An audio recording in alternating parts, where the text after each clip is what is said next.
Assalamualaikum warahmatullahi wabarakatuh. Saya Dimas Syahrul Purnama. Saya Gilher Lenggarif. Saya Ahmad Mulan Mustafa. Saya Hilda Dinda. Saya Zahabia Fabrika Zain.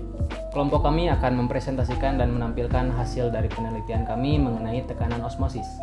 Osmosis itu sendiri merupakan perpindahan molekul pelarut, misalnya air, melalui selaput semipermeabel dari bagian yang lebih encer ke bagian yang lebih pekat, atau dari bagian yang konsentrasi pelarutnya rendah, hipotonis, ke konsentrasi yang pelarutnya tinggi, atau hypertonis.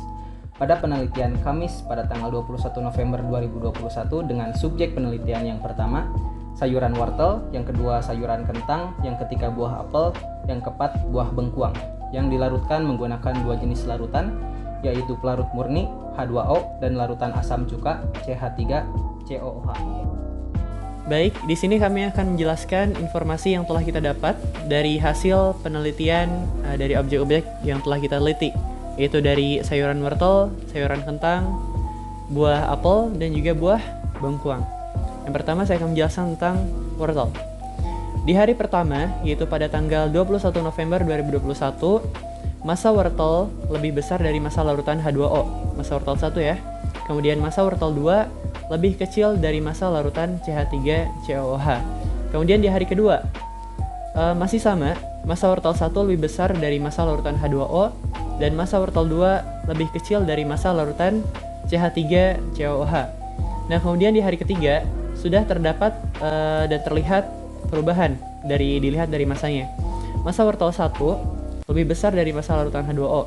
Kemudian massa wortel 2 berubah menjadi lebih besar dari massa larutan CH3COOH, sehingga nanti dapat terlihat bahwa objek wortelnya dua-duanya akan tenggelam di dalam larutan. Nah, dari data di atas, dari data yang telah saya sebutkan tadi, dapat kita simpulkan bahwa perubahan massa objek wortel pada tiap-tiap larutan sangat dipengaruhi oleh konsentrasi larutannya, atau sangat dipengaruhi oleh nilai besar tekanan osmosis dari tiap-tiap larutannya. Baik, selanjutnya saya akan menjelaskan sayuran kentang. Pada hari pertama, massa kentang 1 lebih besar dari massa larutan H2O. Pada kedua, massa kentang lebih besar dari massa larutan CH3COOH. Pada hari kedua, massa kentang 1 lebih besar dari massa larutan CH3COOH. Massa kentang 2 lebih kecil dari massa larutan H2O. Dan pada hari ketiga, massa kentang 1 lebih besar massanya pada larutan CH3COOH. Massa kentang 2 lebih kecil massanya pada larutan H2O. Berdasarkan warnanya, pada objek kentang dengan larutan elektrolit lemah yaitu CH3COOH atau asam cuka, dalam waktu kisaran 3 hari, zat kurkumin pada kentang memudar.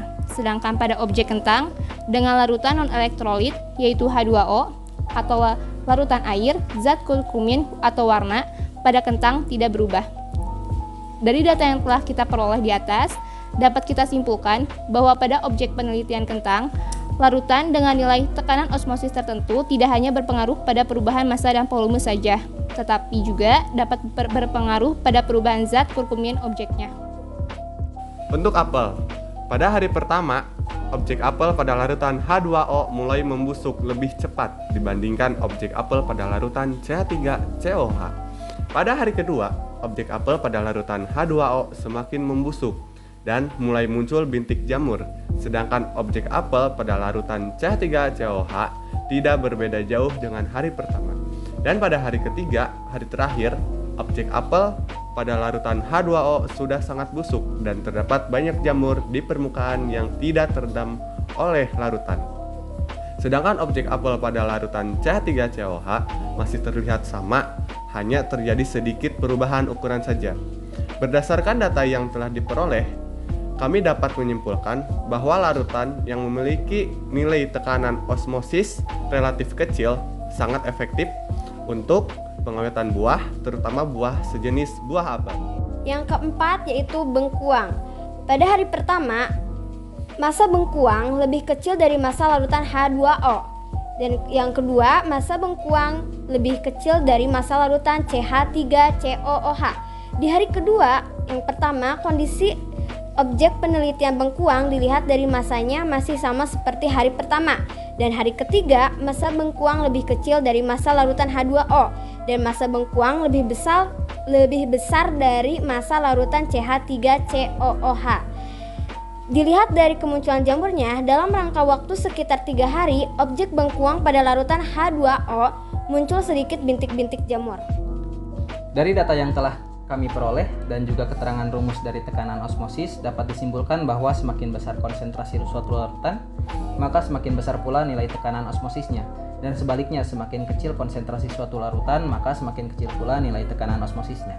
Dari penelitian yang kami laksanakan, kami menggunakan 2 jenis larutan, yaitu pelarut murni H2O dan larutan yang mengandung 25 gram cuka CH3COOH.